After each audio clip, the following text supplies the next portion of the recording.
స్వాముల వల్ల మన కేరళ రాష్ట్రము సుభిక్షంగా ఉంటుంది, మనందరం కూడా బతుకుతున్నాం. ఈరోజు చూడండి వంశీ గారు, మేము అయ్యప్ప మాల వేసుకొని శబరిమలకు వచ్చినప్పటి నుంచి మాకు ఖర్చు అండి. ట్రైన్ల టికెట్లకు డబ్బులు, బస్ టికెట్లకు, ఫ్లైట్ టికెట్లకు డబ్బులు, అక్కడ దిగినాక కార్లు, అదేవిధంగా భోజన హోటల్స్, అన్ని హోటల్లో తినడం, అక్కడ 2-3 రోజుల పాటు ఎవరైనా 2-3 నుంచి 3 రోజులు అక్కడ ఉంటారు. ఆ హోటళ్ళు, అక్కడున్న ఈ కార్, ఎంతమంది ఎన్ని కుటుంబాలు బతుకుతున్నాయండి కేరళలో. అలాంటప్పుడు at least they should have minimum కట్టసి. ఖచ్చితంగా ఇన్ని రాష్ట్రాల నుంచి మన కోసం వస్తున్నారు, మన ప్రాంతానికి వస్తున్నారు, మన ప్రాంతంలో ఇన్ని డబ్బులు ఖర్చు పెడుతున్నారు, సో ఇన్ని వందల కోట్ల ఆదాయం వస్తుంది.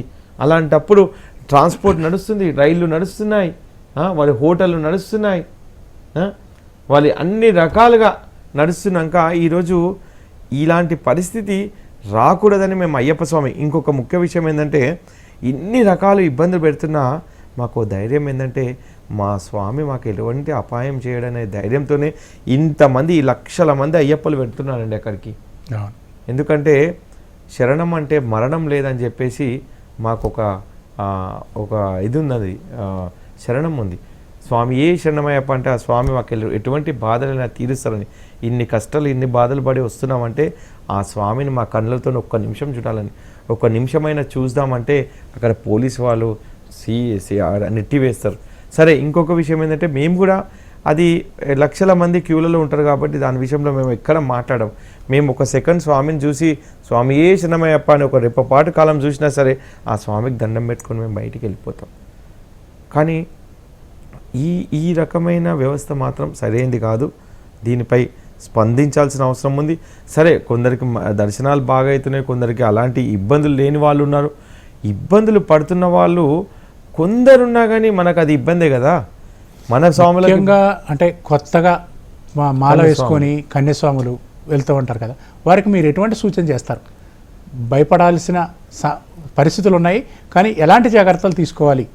శబరిమలకు వెళ్తున్న ప్రతి అయ్యప్ప స్వామికి కూడా నేను విజ్ఞప్తి చేస్తున్నాను, దయచేసి మీరు వర్చువల్ క్యూ టికెట్లు ఖచ్చితంగా తీసుకోండి. ఎందుకంటే మీరు ఒక ప్లానింగ్ ప్రకారం వెళ్ళండి. అక్కడికి వెళ్ళేవారు మీ దగ్గర మంచినీటి బాటిల్స్ కానీ, అదేవిధంగా కొంచెం ఆహారం, బిస్కెట్స్ లాంటివి, ఏదైనా డ్రై ఫ్రూట్స్ లాంటివి మీ బ్యాగ్లో పెట్టుకోండి. ఎందుకంటే 10-15 గంటలంటే మీకు చాలా ఇబ్బంది కలగవచ్చు. కాబట్టి కొంచెం అక్కడ ఏ ఫెసిలిటీస్ లేదు కాబట్టి కొన్నిసార్లు దేవస్వం బోర్డు వారు బిస్కెట్స్ అవి అక్కడ ఇస్తున్న కొన్ని ప్రాంతాల్లో ఇస్తున్నారు, కానీ అయినా అందరికీ అవి దొరకకపోవచ్చు. ఎందుకంటే వారి వ్యవస్థ అనేది అందరికీ ఏర్పాటు చేసే విధంగా లేదు. కాబట్టి మీరు దయచేసి కొంచెం ఆహారం తెచ్చుకోండి. ఖచ్చితంగా ఎవరో అక్కడికి వచ్చి స్పాట్ బుకింగ్స్ చేద్దామన్న ఆలోచన చేయకండి.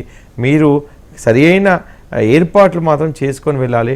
అదేవిధంగా ప్రత్యేకంగా నేను ప్రతి గురుస్వామికి చెప్తున్నాను, మీ కన్యాస్వాములు కానీ కతిస్వామి వీరికి మీరు వాడిని ఎక్కడ ఎలా ఉండాలి, పంబలో స్నానం చేసిన తర్వాత ఎక్కడికి వెళ్ళాలి, ఎక్కడ నడవాలి, అదేవిధంగా మీరు ఎక్కడ కలుసుకోవాలి, వారు ఎక్కడ ఆహారం, ఇవన్నీ విషయాల్లో కూడా మీరు వారికి ఒక పేపర్ పైన రాసి పంబా దగ్గర స్నానం చేసినాక ఏం చేయాలి, అదేవిధంగా మనం ఇక్కడ శరణ్ గుత్తి దగ్గర ఏం చేయాలి, శబరిపీఠం దగ్గర ఏం చేయాలి, ఇవన్నీ కూడా మాలికాపురతం దగ్గరికి వెళ్ళి అమ్మవారికి ఆ కొబ్బరికాయను దొల్లిచ్చి మనం చేసే కార్యక్రమం ఏ విధంగా చేయాలి అనేది చాలా చాలా ముఖ్యమైన విషయం. కాబట్టి మీరు అలాంటి వారిపై మీ స్వాములకు ఆ విధంగా ఈ 40 రోజులు మీతోనే ఉంటారు కాబట్టి శబరిమలలో ఎటువంటి భయపడాల్సిన అవసరం లేదని చెప్పండి. ఎందుకంటే మనకి ఏ ఇబ్బంది అయినా సాక్షాత్తు ఆ పంబావాసుడు, ఆ కరిమలవాసుడు, ఆ కోమల రూపుడు మన కోసం ఉన్నాడు. ఎందుకంటే మనం పిలిస్తే పలికే దైవం ఆ అయ్యప్ప. కాబట్టి ఏవో అరకొర సంఘటనలు కొన్ని జరుగుతున్నాయి లక్షల మందిలో, కానీ ఎవరు కూడా భయపడకండి.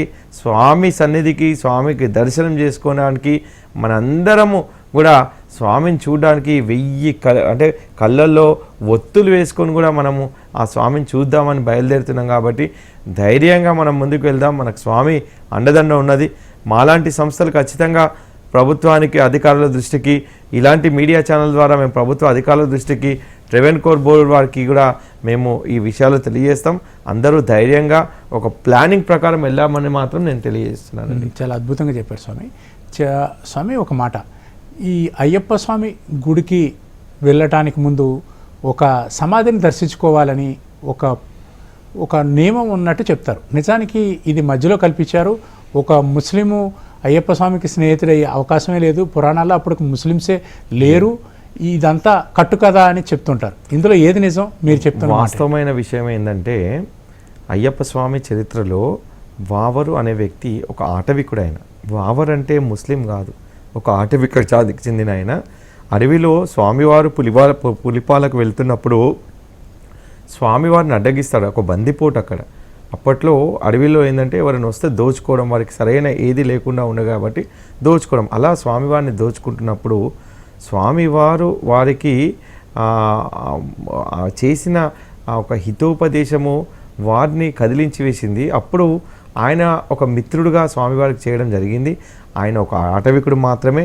చాలామంది అయ్యప్పలకు మీ ద్వారా నేను విజ్ఞప్తి చేస్తున్నాను. తర్వాత కాలంలో అక్కడ మసీదు, మేము 33 సంవత్సరాల కింద వెళ్తున్నప్పుడు మామూలుగా ఉండే, అక్కడ మసీదు కట్టుకొని, ఇంత పెద్ద మసీదు కట్టుకొని అక్కడ స్వాములు పోవడం అనేది కరెక్ట్ కాదు. అక్కడ ఎరిమేలి ధర్మ శాస్త్రం ఉంటారు, అక్కడ మీరు పేటైతులి ఆడాలి. అక్కడ ఒక మహిషి మర్దనం చేసినందుకు ఆ సంతోషంతో మహిషిని సంహరించిన అయ్యప్పకు మనందరము పేటైతుల్యాలనే మంచి ఒక నృత్యాలు, ఆటవిక నృత్యాలతోని మనం అక్కడ పేటైతుల్యాలు ఆడడానికి శాస్త్ర దగ్గరికి మాత్రమే వెళ్ళాలి.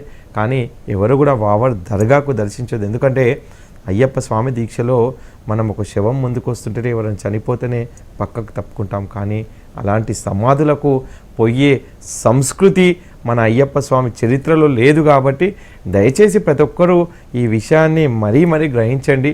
ఎందుకంటే వావర్ అనేవారు ఒక ఆటవికుడు మాత్రమే. ఒక అప్పటికి ఈ తెగ కూడా ఉన్నట్టు దాఖలాలు కూడా లేవు. కాబట్టి అయ్యప్ప చరిత్ర ఉన్నప్పుడు అలాంటి తెగ కూడా ఉన్నట్టు మనకు అది అలాంటి విషయం కూడా మనం విన్నది లేదు. కాబట్టి దయచేసి ప్రతి అయ్యప్ప మీ బాధ్యతగా, అందరూ సమానమే, అందరూ అదనేది కాదండి. దయచేసి అర్థం చేసుకోండి. ఒక సిస్టమాటిక్గా క్రమశిక్షణతో కూడుకున్న నియమాల మాల మనం మెడలో వేసుకుంటున్నాం. కాబట్టి ఆ పద్ధతి ప్రకారమే మనం వెళ్ళాలి. అది మంచి మాట వివరించారు స్వామి. మీరు మా అయ్యప్ప మాల ఎన్నో ఏళ్ళుగా వేస్తున్నారు, 18 ఏళ్ళకు పైగా వేసుకున్నారు. అయితే ఈ ఎన్నో సేవా కార్యక్రమాలు చేశారు. కాశ్మీర్ నుంచి కన్యాకుమారి దాకా యాత్ర చేపట్టారు, గోదీక్షలు చేస్తూ ఉన్నారు. అసలు ఆ విశేషాలు ఏంటి మా ప్రేక్షకులతో పంచుకో. నేను ఈ మధ్యకాలంలోనే కాశ్మీర్ నుంచి కన్యాకుమారి వరకు ఒక గోవు కోసం, ఒక గోవుతోని పాదయాత్ర చేయడం జరిగింది.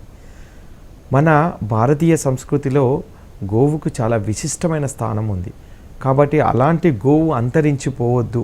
మన దేశీవాళీ ఆవులు అంతరించిపోతే ఈ మన భూమిలో సారవంతమైన పంటలు పండాలంటే ఒక దేశీవాళీ ఆవు మూత్రం, ఆవు పేడతో మాత్రమే పంటలు పండించగలుగుతాం. ఈరోజు ఆవు మూత్రం, ఆవు పేడ, ఆవు పాలు, ఆవు పెరుగు, అదేవిధంగా ఆవు నెయ్యి వల్ల పంచగవ్యాలతోని ఎన్నో రకాల చికిత్సలు చేయొచ్చు.